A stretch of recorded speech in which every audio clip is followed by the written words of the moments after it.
వక్రతుండ మహాకాయ సూర్యకోటి సమప్రభ నిర్విఘ్నం కురు మే దేవ సర్వకార్యేషు సర్వదా. ఓం గం గణపతివే నమో నమః. ఓం గం గణపతివే నమో నమః. ఓం గం గణపతివే నమో నమః. ఓం నమః శివాయ. ఓం నమః శివాయ. ఓం నమః శివాయ. యా దేవీ సర్వభూతేషు మాతృరూపేణ సంస్థితా నమస్తస్యై నమస్తస్యై నమస్తస్యై నమో నమః. యా దేవీ సర్వభూతేషు శ్రద్ధారూపేణ సంస్థితా నమస్తస్యై నమస్తస్యై నమస్తస్యై నమో నమః. యా దేవీ సర్వభూతేషు బుద్ధిరూపేణ సంస్థితా నమస్తస్యై నమస్తస్యై నమస్తస్యై నమో నమః. సదాశివసమారంభాం శంకరాచార్యమధ్యమాం అస్మదాచార్యపర్యంతం వందే గురుపరంపరాం. నాకు జన్మనిచ్చిన నా తల్లిదండ్రులకి, ఇష్టదైవమైన లలితమ్మకి, సద్గురువుకి నా పాదాభివందనములు. అమ్మవారి వైభవాన్ని నాకు చెప్పిన సామవేదం షణ్ముఖ శర్మ గారికి, చాగంటి గారికి, జిఎల్ఎన్ శాస్త్రి గారికి నా సాష్టాంగ నమస్సుమాంజలి.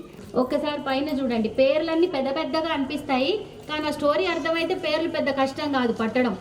బాగున్నాయా? ఫస్ట్ నా గుర్రాలేనుగు బాగున్నాయా? ఇప్పుడు అమ్మవారు ఎలా పట్టాలి? మీకు సీట్ కావాలబ్బా, మీరు డాక్టర్ అవ్వాలి. ఫస్ట్ ఏం చేస్తారు? కోచింగ్కి వెళ్తారా? కోచింగ్కి వెళ్తారు. ఎందుకు వెళ్తారు కోచింగ్కి? ఇంట్లో టీవీ చూస్తాం కాబట్టి కదా. హాస్టల్లో కూడా చేరేది అందుకే కదా. అంటే మీకేం లేదు, నిగ్రహ శక్తి లేదు. మిమ్మల్ని మీరు ఆపుకోగలిగితే టీవీ వల్ల మీరు హాస్టల్లో ఉంటారా? ఉండరు కదా. అంటే ఒకటి కావాలంటే ఫస్ట్ సాధన, అది కావాలంటే ముందు కొన్ని ఆపుకోవాలి, కొన్ని కంట్రోలింగ్లో ఉండాలి. ఆ కంట్రోల్ ఏంటో ఇప్పుడు చూస్తామన్నమాట. దేవర్షిగణ సంఘాత స్తూయమానాత్మ వైభవ. దేవర్షిగణ సంఘాత స్తూయమాన్ ఆత్మ వైభవ. ఇప్పుడు దేవర్షి, దేవ ప్లస్ ఋషి, దేవర్షి కలిపేశాం. గణ అంటే సమూహం, సంఘాత అంటే మళ్ళీ వేర్వేరు కాదు, ఇద్దరు కలిసి అంట. గణ అంటేనే కలిపి కదా, సమూహం అంటే దేవగణం ఋషిగణం ఇద్దరు కలవాలంట, అందుకే సంఘాత. స్తూయమాన్ స్తుతి చేయడం, అమ్మవారిని స్తుతి చేయడం. స్తుతి చేస్తే ఏమొస్తుంది? స్తుతి చేస్తే అమ్మ వస్తుందని చెప్పాలి, కానీ ఆత్మవైభవ ఏంటి పెట్టడం? అంటే అమ్మవారి ఏ రూపంలో ఉంది? ఆత్మరూపంలో ఉంది. అందుకే ఎలా చెప్పేశారు చూడండి, సాకార రూపం చూపిస్తున్నారు, నిరాకార రూపంలోకి తీసుకెళ్లారు, ఆత్మవైభవ అని చెప్పారనమాట. ఇప్పుడు ఇది ఎలా ఉంటుందంటే, దేవతలు అంటే ఏంటి? మీకు కూడా అన్ని దేవతా శక్తులు ఉన్నాయి. పూజ చేసినప్పుడు అంటారు, ఒకటి ఇంద్రియ స్థానం, కుబేర స్థానం అని ఉంటాయి కదా. మన దేనిలోనే ఉంటాయి, మన ఇంద్రియాల్లోనే ఉంటాయి అన్నమాట, మన శరీరంలోనే ఉంటాయి. సో బేసికలీ దేవతలు అంటే ఇక్కడ ఏం మాట్లాడుతున్నాము అంటే, మన ఇంద్రియాలు, మన గురించి మాట్లాడుతున్నామంట. ఇంద్రియ శక్తి ఇవన్నీ ఎందుకు అంటే, దీంతోనే మనం పని చేస్తాం కాబట్టి. ఇప్పుడు వీళ్ళు కాళ్ళు చేతులు వీటితోనే, బుర్ర ఆలోచిస్తుందేమో కానీ పని చేయాలంటే కాళ్ళు చేతులు కావాలి కదా. సో ఇక్కడ దేవతల్ని మనం దేంతో అంటున్నాం? క్రియాశక్తి. మళ్ళీ 3 గుర్తుపెట్టుకోవాలి: ఇచ్ఛాశక్తి, జ్ఞానశక్తి, క్రియాశక్తి. ఇచ్ఛాశక్తి ఫస్ట్ కోరిక, ఆ తర్వాత కోరిక వస్తే సరిపోతుందా? దానికి తగ్గ జ్ఞానం కావాలి, నేర్చుకుంటాం. ఆ తర్వాత నేర్చుకున్నది చేయడం స్టార్ట్ చేస్తాం, దానికి కావాల్సిన క్రియాశక్తి. ఈ 3 అన్నమాట. ఇప్పుడు దేవతలు దేనికి నిదర్శనం? క్రియాశక్తికి నిదర్శనం. ఇప్పుడు ఆ తర్వాత ఋషిని నేను ఏమంటాను అంటే స్పిరిచువల్ సైంటిస్టులు అంట. నేను స్పిరిచువల్ సైంటిస్టులు అంట వాళ్ళు. ఇప్పుడు ఉన్న సైంటిస్టులు ఏంటంటే, ఫస్ట్ ఒక ఇన్స్ట్రుమెంట్ కనుక్కుంటారు, దాన్ని మ్యాగ్నిఫై చేసి, అంటే ఎక్కువ చేసి దాన్ని పరిమాణం పెంచి చూస్తారు. మనం దాన్నే ఏం చేసాం? నేత్రం అంటే మనం లోపల నుంచి చూసాం, వాళ్ళు బయట నుండి చేస్తున్నారు. సో స్పిరిచువల్ సైంటిస్టులు అయ్యారా లేదా ఋషులు కదా. సో వాళ్ళు ఏం చేస్తారంటే, ఋషులు జ్ఞానం అంటే ఏదైతే అతేంద్రియం, మన ఇంద్రియాలకి గోచరించవో వాటిని వాళ్ళు చూసి వాళ్ళ తపస్సుతో అది మనకు అందించేటట్టు మళ్ళీ చేస్తారనమాట. గాయత్రి మంత్రం ఎవరిచ్చారు? అలా ద్రష్ట రూపంలోనే ఇచ్చాడనమాట. ఎవరిచ్చారు? గాయత్రి మంత్రం మనము ఈయన గురించి మాట్లాడుకున్నాం. బాగా కోపం ఎక్కువ, ఆ తర్వాత రాజర్షి విశ్వామిత్రుడు ఇచ్చారనమాట గాయత్రి మంత్రం. అలా ద్రష్టగా అమ్మవారు కనిపించారు ఆయనకు, అలా కనిపిస్తూ ఉంటే ఆయన రాసుకుంటూ పోయాడనమాట. అలా వచ్చిందే గాయత్రి మంత్రం అనమాట. ఇక్కడ అమ్మవారిది ఎవరైనా చెప్తున్నారు అలా? ఋషులు ఎవరు చెప్తున్నారు? స్వయంగా అమ్మవారే చెప్తుంది. ఎలా? ఒక కిరణం, అది 8గా విభజించబడి వశిన్యాది వాగ్దేవతలు. ఎందుకు ఇది అంత గొప్ప అంటే అమ్మవారి గురించి చెప్పుకుంటుంది. ఇక్కడ అంతా అమ్మనే అవుతుంది. ఇప్పుడు చూడండి ఎలా ఎన్ని స్వరూపాలు, ఒక దీపం నుంచి ఇన్ని దీపాలు వెలిగించవచ్చా? అలాగే అమ్మ నుంచి ఎంతమంది వస్తున్నారో చూడండి. ఇప్పుడు ఋషులు ఏమయ్యారు? జ్ఞానశక్తి. దేవతలు ఏమయ్యారు? క్రియాశక్తి. సో ఇవి రెండు కలిస్తేనే అంట మనకి అమ్మ దొరుకుతుంది అని దీని అర్థం. ఇప్పుడు స్తోత్రం చేస్తున్నారు. స్తోత్రం అంటే ఏంటి? స్తుతిస్తున్నాం. స్తుతిలో ఏమొస్తుంది? వాక్కు వస్తుంది. ఇప్పుడు వాక్కు దగ్గరకు వద్దామా? దైవగణం ఎవరు? అచ్చులు హల్లులు. అచ్చులు అంటే ఆటు అహ. హల్లులు అంటే కటు హ. సరేనా?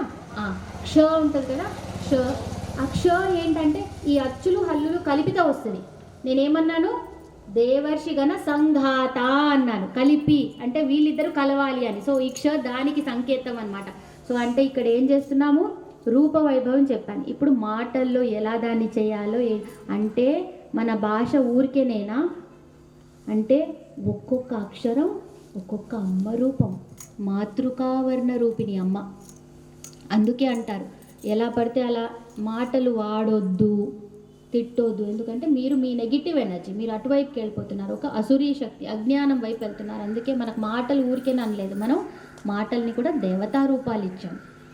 అవి కూడా మాతృకావర్ణ రూపిణి. అసలు ఇవి తెలిసిన తర్వాత మనం తెలుసా? ఎక్కువ మాట్లాడడం కూడా ఎంత అవసరమో అంతే మాట్లాడతాం. ఇప్పుడు ఎవరు వస్తున్నారనమాట. ఇప్పుడు భండాసుర వధ జరగాలి చెప్పాను కదా. సో ఏం జరగాలి? నిగ్రహ శక్తి రావాలంటే ఫస్ట్ వీళ్ళందరినీ పట్టాలి. వీళ్ళందరూ పడితేనే మనం సాధనలో దిగుతాం. సో భండాసుర వధోద్యుక్త శక్తిసేన సమన్విత. భండాసుర వధోద్యుక్త. వధ అంటే చంపడానికి, ఉద్యుక్త అంటే రెడీ అయిపోయిందనమాట. ఉద్యుక్తం సిద్ధపడింది. శక్తిసేన అంటే తన శక్తులతోని అంత సైన్యం. తన అమ్మవారిని శక్తిసేన అంటారు. అంటే అమ్మవారి పరివార దేవతలు అంటారు. శక్తిసేన సమన్విత అంటే కూడిన తల్లి. ఇప్పుడు ఏంటవి? భండాసురుడు అంటే ఏంటి? రాక్షసుడు. మనలో భండాసురుడు ఎవరు? మన అజ్ఞానమే. కామ క్రోధ లోభ మోహ మద మాత్సర్యం. దీన్ని అమ్మ చంపాలన్నమాట. సరేనా? వీళ్ళందరికీ ఎవరు రావాలి? వీళ్ళందరికీ దేవతలు రావాలి. ఎలా వస్తారో చూద్దాం. ఫస్ట్ భండాసురుడి గురించి కొంచెం మాట్లాడుకుందాం. భండాసురుడికి ఒక పట్టణం ఉంటుందంట. ఆ పట్టణం పేరు శూన్యక. ఏముండదండి, శూన్యం. పేర్లు చూడండి. ఆ ఏమీ లేని దానికి వీడికి ఇంత, మనకి కాంతిమయం ఇంత. మన ఫైటింగ్ చూడండి, అజ్ఞానం జ్ఞానం ఫైటింగ్ ఎలా ఉంటుందో. వాడికి ఇంత పెద్ద పట్టణం, శూన్యక పట్టణం. వాడికి 2 అన్న తమ్ముళ్ళు, విషంగ విషుక్రుడు. అందరు ఆ భండాసురుడి నుంచే వస్తారు. వీళ్ళందరూ ఎక్కడో నుంచి రారు. అమ్మవారి నుంచి అమ్మవారి సేన వస్తుంది. ఈ భండాసురుడి నుంచి భండాసురుడు. అంటే మీ ఒక్క చెడు ఆలోచన ఎంతమందిని సృష్టిస్తుందో చూడండి. ఇదే చెప్తుంది, ఇంకేం లేదు. అంటే చిన్నదే కదా అనుకుంటాం. ఆ చిన్నది ఎక్కడి వరకు వస్తుందో ఏంటంటాం దాన్ని? చిలికి చిలికి గాలివాన్. అదే ఇప్పుడు ఈ స్టోరీ అంతా కూడా. ఒక చెల్లెలంట ధూమిక. ఆమెకి 10 మంది పిల్లలంట, 10 మంది మేనళ్ళు. వీళ్ళందరినీ చంపాలి కదా, అందుకే చెప్పాలన్నమాట. సైన్యాధిపతి ఎవరు? కుటిలాక్షుడు. కుటిల బుద్ధి, వంకర బుద్ధి, అంతా వంకర ఆలోచనే అనమాట. ఇప్పుడు వీళ్ళందరి కోసం అమ్మ కూడా ఏం చేయాలి మరి? సైన్యాన్ని తీసుకురావాలి కదా. అమ్మ ఒక చిరునవ్వు నవ్విందంట. వీళ్ళందరూ వరుస పెట్టి దిగేశారు. ఇప్పుడు సంపత్కరి సమారూఢ సింధూర వ్రజ సేవిత. సంపత్కరి సమారూఢ.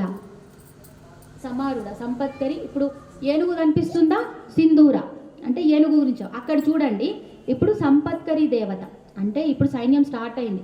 ఇప్పుడు అమ్మవారి ఫస్ట్ సైన్యంలో ఎవరు వస్తున్నారంటే ఏనుగులు, కోలాది ఏనుగులతో కలిపి సంపత్కరి దేవి. ఏనుగులకి ఆమె అధినేత అన్నమాట. ఆమె ఎక్కి వస్తుంది అమ్మవారి సైన్యంలో. అమ్మవారి ఈ సంపత్కరి దేవత ఎక్కడి నుండి వచ్చింది అంటే అమ్మవారి అంకుశం నుంచి వచ్చింది. అంకుశం రాగస్వరూప పాషార్య క్రోధాకార అంకుశోజ్వల. సో అంకుశం, అంకుశం దేనికోసం? పొగురు, మదం. ఏనుగులు, ఏనుగు లక్ష్మీదేవి ఫోటో చూసారా? ఏనుగులు కురిపిస్తూ ఉంటాయి, అంటే ఏనుగులు ఐశ్వర్య స్వరూపం. సో ఏమవుతాయి? మీకు కోరికలు తీరుతున్నాయి, అప్పుడు మీకు ఏమవుతుంది? కొంచెం పొగురు వస్తుంది కదా, మదం వస్తుంది కదా. సో దాన్ని ఏం చేస్తుందమ్మా? అంకుశం వేసి మొత్తానికి ఏం చేయదు, కొడుతుంది అనమాట. సో దానికే దేన్ని ఎంచుకున్నారు? వాహనంగా ఏనుగుని ఎంచుకున్నారు. సంపత్ కరీ, సంపత్ ఐశ్వర్యాన్ని, కరీ ఇచ్చేది. సో సంపత్ కరీ దేవ ఎవరిని ఎక్కి వస్తుంది? కోట్ల కోలాది ఏనుగల్ని ఎక్కి వస్తుంది అన్నమాట. సో ఐశ్వర్యం, చిత్తశుద్ధి. ఎందుకంటే మనకి ఇది చాలా ఇంపార్టెంట్ అనమాట. ఏంటి ఇప్పుడు మనం చూసేది ఏంటి? శబ్ద రూప రస గంధం, వీటితోనే కదా మరి కోరికలన్నీ వచ్చేవి కూడా ఇవే కదా. మనల్ని తర్వాత మదం ఎక్కిస్తే మనకు డబ్బు ఎక్కువ ఉందా? పొగురు వస్తుంది. మనం బాగా మాట్లాడగలమా?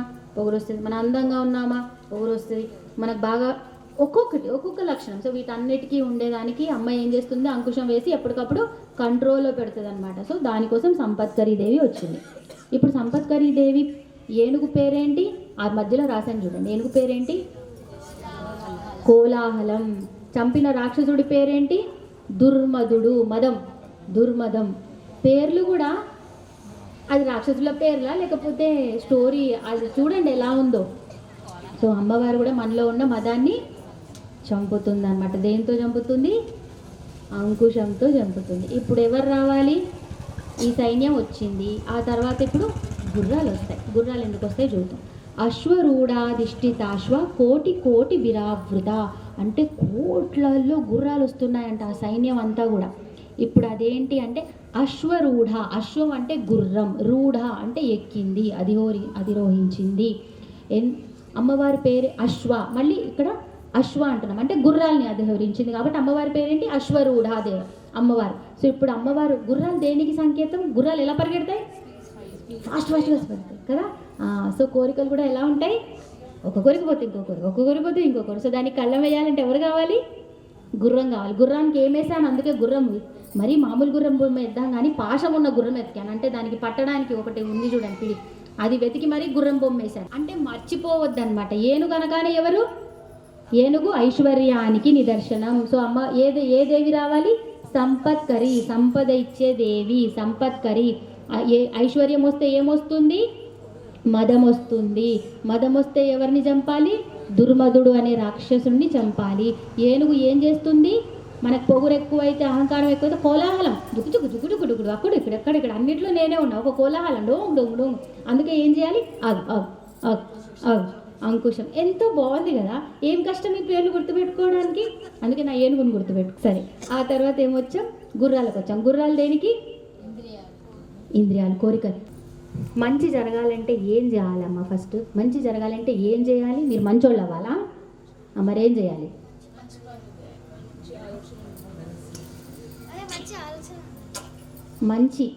మీకు మంచి జరగాలంటే ఏం చేయాలి? ఏం చేయొద్దు. ముందు మీలో ఉన్న చెడుని నశించాలి. మంచి ఎలాగో మీలో ఉంది ఆత్మరూపంలో.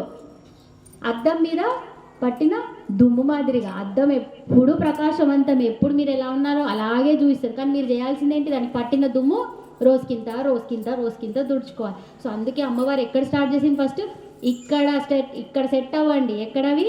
ఒకటి కోరికలు, రెండోది ఐశ్వర్యం. అమ్మవారు ఐశ్వర్యం ఇవ్వనని చెప్తుంది. గజాలు ఐశ్వర్యం ఎంతమంది ఏనుగుల మీద వస్తుందో, కానీ ఎంత ఉండాలో అంత ఉండండి అంటోంది. ఇవ్వను, మీరంతా మొత్తం అయిపోండి, మీరంతా ఏదొద్దు, మీరు వైరాగ్యం అమ్మ ఎప్పుడు అన్నది అలా పట్టండి, కానీ ఎంత కావాలో చూడండి. అది ఇప్పుడు గుర్రాలకి కళ్ళం అంటే ఇప్పుడు గుర్రం ఎక్కడి నుంచి వచ్చింది? అశ్వరూఢ. ఇంకోటి ఉంది కదా లెఫ్ట్ హ్యాండ్లో ఎడమ పక్క కింద చేతిలో ఏముంటుంది? అమ్మవారి లెఫ్ట్ హ్యాండ్లో ఎడమ పక్కన పాశం. గుర్రాన్ని ఏమేయాలి? పట్టాలా? పాశం వేయాలా? సో అలా కోరికల్ని కూడా మనం ఎప్పుడు కొంచెం ఆపుతూ ఉండాలన్నమాట. లేకపోతే చెరుకు విల్లులాగా పెరుగుతూనే ఉంటాయి అన్నమాట. ఇప్పుడు మీలో చెడు తగ్గాలి, మీరేం చేయాలి? సరే, కోరికలు, ఇంకా అహంకారం, సరే, ఇంకా పుణ్యక్షేత్రాలకు ఎందుకు వెళ్తారు? పుణ్యక్షేత్రాలకు ఎందుకు వెళ్తారు? ఇదే అన్నమాట. అంటే మీలో ఉన్న ఏదైనా చెడు శేషం ఏదైనా ఉంది అంటే దాన్ని ఫస్ట్ చెప్పానా, చెడుని తుడుచుకోవాలి. మనం చేయాల్సింది కొత్తగా ఏం లేదు, తుడుచుకోవడమే. కొత్తగా ఎక్కడో తెచ్చేదేం లేదు, ఆల్రెడీ ఉంది, చెడుని తుడుచుకోవాలి. పుణ్యక్షేత్రం ఎందుకు? కొండల పైన ఉంటాయి, కింద ఉండొచ్చు కదా. బస్సులు వాటిని అన్నింటినీ రోడ్లను తవ్వడం అందరి పైననే, కొండల మీదే. మన వాళ్ళు ఎవరైనా చూసారా? స్వయంభూ వచ్చిన వాళ్ళంతా కొండల మీద, గుహల్లో. ఎందుకు తెలుసా? తెలియకుండానే మీ కర్మశేషం తగ్గిస్తూ ఉంటారు. మీరు ఎప్పుడైతే మీ ఒంటిని, మీ బాడీని, మీ కాళ్ళు చేతుల్ని, క్రియాశక్తిని ఎప్పుడైతే ఆయన్ని చేరుకోవడానికి వాడతారో మీలో ఉన్న చెడునంతా తీసేసి. అందుకంటే మీరు చూడండి, మీరు ఏదైనా పుణ్యక్షేత్రంకి వెళ్ళి వచ్చేలాగానే మీ కోరికలు తీరిపోతూ ఉంటాయి. ఎందుకు? దేవుడు పవర్ఫుల్లా? మీరు బలంగా కోరుకున్నారా? దుమ్ము దుడుక్కున్నారు అంతే, కొంచెం దుమ్ము తీసేసుకున్నారు కాబట్టి మంచికి కొంచెం దగ్గర అయ్యారు. సో పుణ్యక్షేత్రాలు అంటే చెయ్యాలమ్మా, తప్పులేదు. ఎందుకంటే మన పని తుడుచుకోవడమే కదా. మొత్తం పైనంతా మలినం, మొత్తం నిండిపోయింది పైనంతా. అసలు అద్దం కనిపించట్లేదు, మనం కనిపించట్లేదు. ఏం చేయాలి? తుడవాలి, తప్పులేదు. ఆ తర్వాత ఏం చేయాలి? కొంచెం సత్సంగ్, ఇంద్రియ శక్తి నిగ్రహం, ఎంత వీలైతే అంత. ఇది ఎలా ఉంటుందంటే, షుగర్ ఇష్టం కదా అందరికీ. షుగర్ ఇష్టం. ఏమి ఇష్టం అంటే షుగర్ ఇష్టం. ఎంత ఇష్టమో కూడా తెలియాలి, లేకపోతే ఏమొస్తుంది? షుగర్ వ్యాధి వస్తుంది, చక్కెర వ్యాధి వస్తుంది. కాబట్టి ఏం కావాలో ఎంత తెలియాలో, ఎంత కావాలో కూడా తెలియాలి. అది ఇంపార్టెంట్. అది ఎప్పుడు కూడా మీ బాధకి సగం కారణం అదే. మీకు నిగ్రహ శక్తి లేదు. స్వీట్ ఇష్టం కానీ ఆపుకోలేరు. షుగర్ ఉందని తెలుసు అయినా ఒక్కటే. సో నిగ్రహ శక్తి అనేది ఉండాలి. అందుకే మనం ఏం చేస్తామంటే అమ్మవారికి సమర్పించింది తినడం మంచిది. యాక్చువల్లీ అవన్నీ అమ్మవారికి ఏం కాదు, మన నిగ్రహ శక్తి కోసం. మనం ఆపుకోలేము కాబట్టి ఇంత పెడతాం. ఎంత పెట్టామో అంతే తినాలి, అంతకన్నా ఎక్కువ వేసుకోవద్దు, అందులోనే ఉంది పవర్ అంటే అంత పెట్టామో అంతే తింటాం. లేకపోతే ఇంకొంచెం ఎక్స్ట్రా వేసుకుంటాం, అంతే తింటాం. అంటే తెలియకుండా ఆమె తీసుకునే ప్రసాదం, వాళ్ళు వెలిసిన కొండల్లో, ఇదంతా మన కోసమా? మన కోసమే. మనకి తెలియక వాళ్ళకేం పని లేదా, అక్కడ ఉన్నారు, అమ్మ ఇప్పుడు తింటుందా, తీసుకుంటుందా అంటే ఏదైనా నీ మంచికేరా, నువ్వు తెలుసుకో, ముందది తెలుసుకో. పక్కవాడిని అనడం వదిలేసే, ఫస్ట్ నువ్వెక్కడ నిన్ను నువ్వు కరెక్ట్ చేసుకోవాలి, అది చేసుకో. అది తర్వాత లోపల. ఇప్పుడు ఇది బయట మార్గంలో చేసుకునేది అనమాట. పుణ్యక్షేత్రాలు తిరుగుతున్నాం, మంచి దానం ధర్మం చేస్తున్నాము, ఎందుకంటే కర్మశేషం తగ్గాలి కదా, ఇవన్నీ చేస్తున్నాం. ఇంకా లోపల నుంచి ఏం చేయాలి? సాధన. మీకు ఏ మార్గమైనా పర్లేదు, భక్తి మార్గం పట్టండి, యోగ మార్గం పట్టండి, మీరు ఏదైనా క్రియ అంటే పని చేసే ఏదైనా అదైనా. ఇంకా పైకి వెళ్ళాలంటే గురువుని పట్టుకోండి. మనం పైకి వెళ్ళాలంటే గురువుని పట్టుకోవాల్సిందే. తెడ్డం లేకుండా సముద్రంలో ఎప్పుడైనా ఈదారా? మీరు ఎంతైనా వేసుకోండి లైఫ్ జాకెట్ ఏదైనా కానీ అందులో బాగా ఆ సముద్రం గురించి తెలిసిన వాడిని ఒకరిని పట్టుకోవాల్సిందే కదా. బాబు నేను దుంకుతాను, 10 నిమిషాల వరకు నేను కనిపించకపోతే నువ్వు కూడా నా వెనక రానా అనొద్దా? సో ఒక గురువు కంపల్సరీ ఉండాలి. అది కూడా సర్వాయుధ పరిష్కృత. ఇప్పుడు ఎవరు వచ్చారు? చక్రరాజా, శ్రీచక్రం యంత్రం స్వయంగా ఎవరు వచ్చారు? ఇప్పుడు అమ్మవారు వచ్చేసింది, శ్రీచక్రం వచ్చేసింది, యంత్రంలో మహారాజు. అందుకే చక్రరాజా అన్నారు. ఎన్ని యంత్రాలున్నా అమ్మవారి యంత్రం రాజు, అందుకే చక్రరాజ రథారుడ. అమ్మవారి ఇప్పుడు ఈ శ్రీ యంత్రాన్నే తన రథంలా చేసుకుందంట. చేసుకొని సర్వాయుధ అన్ని ఆయుధాలను వేసుకొని వచ్చేసింది అన్నమాట. ఆయుధాలు అంటే ఏంటి? అమ్మవారేమో రథం ఎక్కింది, రథం పేరు చక్రరాజ రథం, ఆయుధాలు పట్టుకొని వచ్చింది. ఇప్పుడు లోపల నుంచి చూద్దాం. శ్రీచక్రం, అందులో ఏముంటారు ఆయుధాల్లాగా? మంత్రాలు, ఖడ్గమాల స్తోత్రం, దేవతలు. సో మంత్రాల రూపంలో ఉంటారనమాట. ఎలా ఉంటారు అంటే నేను పర్వం అంటే తెలుసా అమ్మ? పర్వం అంటే భాగం. ఇప్పుడు మహాభారతంలో 18 పర్వాలు ఉన్నాయి కదా. పర్వం అంటే ముందుకెళ్ళే కొద్దీ లింక్ ఉంటుందా ఉండదా? ఒకదానికొకటి ఉంటుంది, కానీ అది మీరు చదవకపోయినా ఇది అర్థమవుతుంది. అది పర్వం. To go on, to move on. అలాగే సో అమ్మవారి రథానికి ఇప్పుడు ఎన్ని పర్వాలు ఉన్నాయి తెలుసా? 9 పర్వాలు. అమ్మవారి ఆవరణలు ఎన్ని? 9. అసలు ఏమైనా ఉంటాయా అవి? అసలు మనకన్నా మంచి సినిమా ఎవరు తీయలేడబ్బా. హైట్ అంటే పైకి వెళ్ళండి, 10 యోజనాల ఎత్తు అంట. మీరు ఊహించుకోండి 10 యోజనాలు. ఒక యోజనం అంటే ఒక 1 mile. 1 mile equal to how many kilometres? 1.6 kilometre. ఈ 1.6 కిలోమీటర్ వెళ్ళడానికంటే మీకు 10 నిమిషాలు పడుతుందంట. 10 నిమిషాలు. అమ్మవారి హైట్ ఎంత? 10 యోజనాలు. అంటే 10 ఇంటూ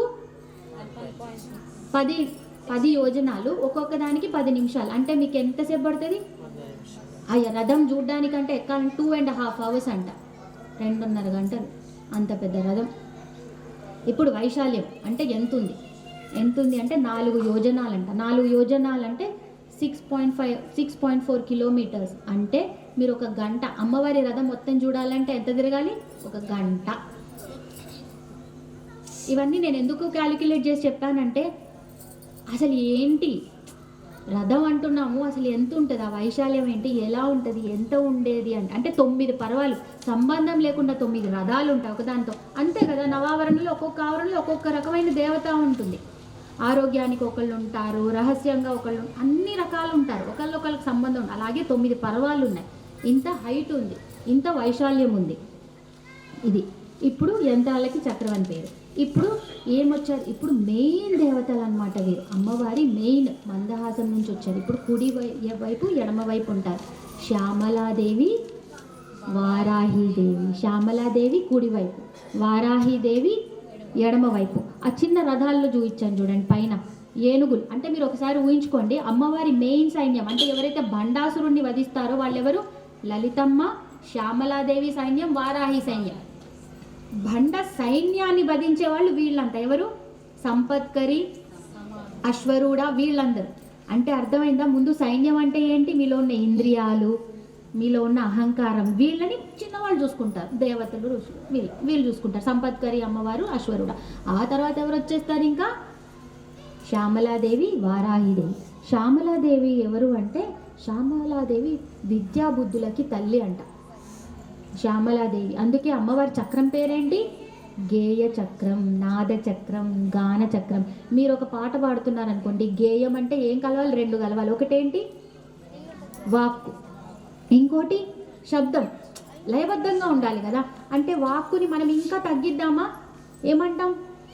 శబ్దాన్ని సరిగమ పదనిస స్వరాలు, సప్త స్వరాలు. సో స్వరానికి ఇది ఇంకా ఇటువైపు రిథమిక్ సౌండ్ అంటున్నా. రిథమిక్ సౌండ్, శబ్దంగా రిథమిక్ సౌండ్, నాదం.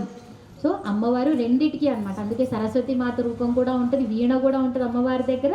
ప్లస్ అమ్మవారు వాక్కుకి కూడా, అంటే విద్యాబుద్ధులని జ్ఞానప్రదాయిని అనమాట. ఆ తర్వాత ఎవరు వస్తారు? వారాహిదేవి వస్తుందన్నమాట. వారాహిదేవి అంటే వారాహి రూపం ఎప్పుడైనా చూసారా? కిటి అన్న వారాహి. వారాహిదేవి అంటే అడవి పని. ఆ మోహం ఎలా ఉంటుందంటే వరాహస్వామి ఇలా ముందుకు ఉంటుందన్నమాట. నాగలి, ఇంకా రోకలి. ఎందుకు?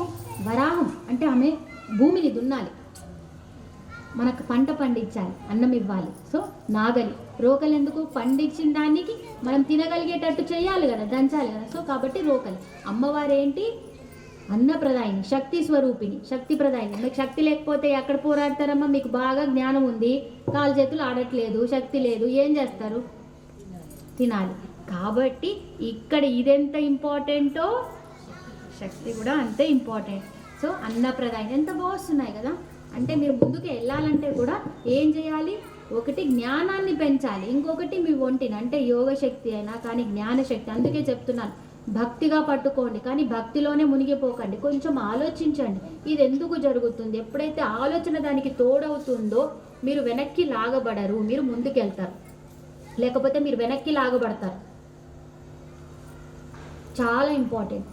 ఎప్పుడు మొత్తం ఉన్న కొంచెం ఆలోచించాలి. మీకు ఆలోచించింది అర్థం కావట్లేదు, పట్టట్లేదు, దానికన్నా పై స్థాయిలో ఎవరైతే ఉన్నారో వాళ్ళని అడగండి, వాళ్ళు చెప్తారు. వాళ్ళు ఎవరు?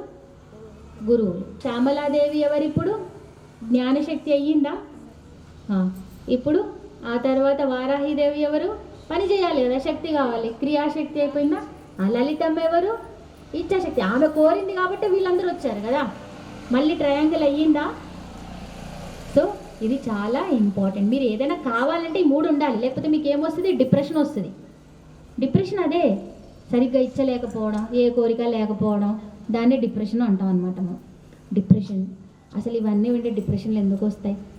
భారతదేశంలో ఎప్పుడైనా డిప్రెషన్ అనే పదం విన్నామా? మనకి లెక్కలేనన్ని పండగలు, లెక్కలేనని అంటే మనకి ఆ పదం రావడానికి ఆస్కారమే లేదు. ఎందుకంటే ఎప్పుడు కోలాహలమే, మనం ఎప్పుడు ఒంటరిగా ఎప్పుడు ఉండలేదు. ఇప్పుడు ఎలా తయారయ్యి అంటే నా భర్త నా పిల్లలు, నా భర్త నా పిల్లలు అంటే వాళ్ళు ఎన్ని రోజులు నీకు టైం ఇస్తారు, ఎంతసేపు అని ఇస్తారు? అందుకే ఏమొచ్చింది? డిప్రెషన్ వచ్చింది. కాబట్టి అందరూ కూడా టైం ఉన్నప్పుడల్లా ఏం చేస్తారంటే, ఇలా ప్రోగ్రామ్స్ ఉన్నప్పుడు ఏం చేయాలి? కిందికి దిగాలి. బాగా నవ్వుతున్నారు. మొత్తానికి ఇది సక్సెస్ అయిందనమాట. ఇది ఒక్కటి అర్థమైంది. ఇప్పుడు అమ్మవారి చేతిలో ఏమన్నాము? వారాహిదేవి చదవండి అమ్మ. వారాహిదేవిది కిరిచక్ర రథారూఢ దండనాద పురస్కృత. దండనాద అంటే అమ్మవారి చేతిలో దండం ఉంటుంది అంట. ఎందుకు దండం? ఎందుకంటే అమ్మ ఇస్తుంది కదా, అన్నం ఇస్తుంది, శక్తిని ఇస్తుంది. మీరు దాన్ని దుర్వినియోగం చేసుకుంటే వేసి కొడుతుంది కూడా, అంతే కదా. సో దండనాద, అమ్మవారి చేతిలో దండనాద ఉంటుంది. అమ్మవారు జ్ఞానప్రదాయి శ్యామలాదేవి, అందుకే అమ్మవారి చేతిలో ఏముంటుంది? వీణ ఉంటుంది. ఆ తర్వాత ఇప్పుడు ఇలా జరిగిన తర్వాత ఏమైందంటే, సరే అయ్యో అమ్మవారు మొత్తం ఇంతమంది సైన్యాలను వేసుకొని వెళ్ళింది. మరి వెళితే బాహుబలి సినిమా గుర్తుందా? బాహుబలి సినిమా రమ్యకృష్ణ అంటే అమ్మ పేరేనంట శివగామిని. శివగామిని ఏం చేస్తుంది? నువ్వు ఉత్తర దిక్కుకెళ్ళు, నువ్వు దక్షిణ దిక్కుకెళ్ళు అంటే ఆ తర్వాత మీరెవరు ప్రాకారంలా ఉంటారు, అడ్డుగా ఎన్ని సేనల్ని పెడతారు? డిస్కషన్ అవుతుందా అవ్వదా? సేనలందరూ వచ్చారబ్బా, అందరూ బయట ఉన్నారు. వాళ్ళకి రక్షణగా ఏం వద్దా? రక్షణ కవచం అంటే వాళ్ళకు ప్రహరీ గోడ వద్దా? ఇప్పుడు ఆ ప్రహరీ గోడే వచ్చేస్తుందన్నమాట. ఏంటది? జ్వాలామాలిని కాంక్షిప్త వహ్ని ప్రాకార మధ్యగా. సో ఇప్పుడు ఈ మధ్యలో ఉన్నారంటే ఎవరు? జ్వాలామాలిని. జ్వాలామాలిని అనేది తిథి నిత్యాదేవి. సో తిథి నిత్యాదేవత ఎవరు? శుక్లపక్ష చతుర్థి నాటి తిథి నిత్యాదేవత. ఈ అమ్మవారు ఎక్కడి నుండి వచ్చింది అంటే వారాహిదేవి నుండే వచ్చింది అనమాట. వారాహిదేవి చేత ఆర్డర్ చేత అమ్మవారి ప్రాకారాన్ని చేసింది. జ్వాలామాలిని పేరులోనే ఉంది. ఏం చేస్తుంది? ఎలాంటి ప్రాకారం? జ్వాల, అగ్ని అంటే వేడి. ఆ వేడి మధ్యలో అందరినీ పెట్టేస్తుంది అనమాట. ఎన్ని ఆవరణలో? 2 ఆవరణలు. ఎప్పుడు చెప్తారు, బయట ఒకటి ఉంటుంది లైన్, లోపల ఒక లైన్. లోపల ఎవరు? పవర్ఫుల్ వాళ్ళందరూ లోపల ఉంటారు, బయట అంతా సైన్యం ఉంటుంది. సో ఇప్పుడు ఈ సంపత్కరి, అశ్వరూఢ ఉన్నారు కదా, వీళ్ళంతా బయట ప్రాకారంలో ఉంటారు. ఈ శ్యామలాదేవి, వారాహిదేవి, లలితమ్మ వాళ్ళందరూ లోపల ప్రాకారంలో ఉంటారు. ఇప్పుడు మీలో ఏంటిది? వేడి, అగ్ని. ఇందులో 3 ఉన్నారు, ఇచ్ఛాశక్తి, జ్ఞానశక్తి, క్రియాశక్తి. కానీ ఆ 2 కూడా వచ్చింది అమ్మవారి నుంచే. ప్రాకారం ఏంటి? అగ్నిజ్వాలలు. ఏంటిది? మీ ఆత్మే. సో ఇవన్నీ ప్రాకారాలుగా చేసి కూర్చున్నది సంపత్కరి, అశ్వరుడ, వీళ్ళంతా ఎవరు? మన శరీరం. అర్థమైందా మనలో ఎలా కూర్చుందా?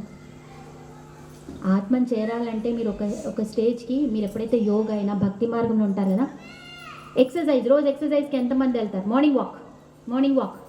No morning walks. Oh god, very good. ఉదయం చలి ఉంటుంది కదా మేడం, స్వెటర్లు అన్నీ వేసుకొని వెళ్తారా? 15 నిమిషాల తర్వాత, అర్ధగంట తర్వాత స్వెటర్లు ఉంటాయా? తీసేస్తారా? ఎందుకు? వేడి. అలాగే మీరు అమ్మవారిని ఎప్పుడైతే దగ్గరికి వెళ్తూ ఉంటారో ఏం పెరుగుతుంది? వేడి ఒంట్లో కూడా. అంటే యోగ స్థితి. అందుకే ఎవరుంటారు? ఈ సిద్ధ యోగులు, ఎవరైతే నాగ సాధువులు అంటారు కదా, కైలాసం ఎందుకంత చల్లగా ఉంటుందమ్మా? ఎందుకంటే వాళ్ళు ఏ స్థితిలో ఉంటారంటే, వాళ్ళకి మనలాగా ఫ్యాన్లు, వేడి, సూర్యప్రకాశం, వాళ్ళ బాడీ అంతా వేడి ఉంటుంది, వాళ్ళకి ఏది అవసరం లేదు. అందుకే వాళ్ళు అలాగే ఉంటారు. వాళ్ళు కైలాసంలో ఉంటారు. ఎందుకంటే వాళ్ళలో అంత అగ్ని ఉంటుంది అన్నమాట. మనకి చల్లగా ఉంటుంది, వాళ్ళకి కాదు. సో అమ్మవారు జ్వాలామాలిని కాక్షిత అంటే మన ఆత్మ ఇంత వేడి మధ్యలో కాపాడబడుతుంది. అది అంత వేడిని ముందు మీరు చేరాలి, తట్టుకోగలగాలి. అంటే మీ ఒళ్ళు సహకరించాలి, ఇంద్రియాలు, కోరికలు ఎంత నిగ్రహశక్తి ఉంటే అంత. ఆ తర్వాత సాధన చేయాలి. శ్యామలాదేవి ఇంకా వారాహిదేవి. వాళ్ళని పట్టుకుంటే మీకు ఈ ఒంటికి శక్తినిస్తాయి, మీకు ఇక్కడ నుంచి బుద్ధిని బుద్ధిని కలిగిస్తాయి అన్నమాట. మీకు ఇవన్నీ చేసి పట్టుకుంటే అప్పుడు ఎవరు దొరుకుతారు? ఆత్మస్వరూపంలో ఉన్న అమ్మ దొరుకుతుంది. ఇక్కడికి మేజర్ సైన్యం అంతా అయిపోయింది. నెక్స్ట్ సైన్యాన్ని అంటే ఇంకా నెక్స్ట్ అందరూ బాలా త్రిపుర సుందరి అందరూ ఇంకా వస్తూ ఉంటారనమాట తర్వాత. కానీ మీరు దయచేసి విఘ్నహర్త శ్రీ గణేశాలో 500 ఎపిసోడ్ తర్వాత ఎక్కడో లలితమ్మ వైభవం మొత్తం వస్తుంది.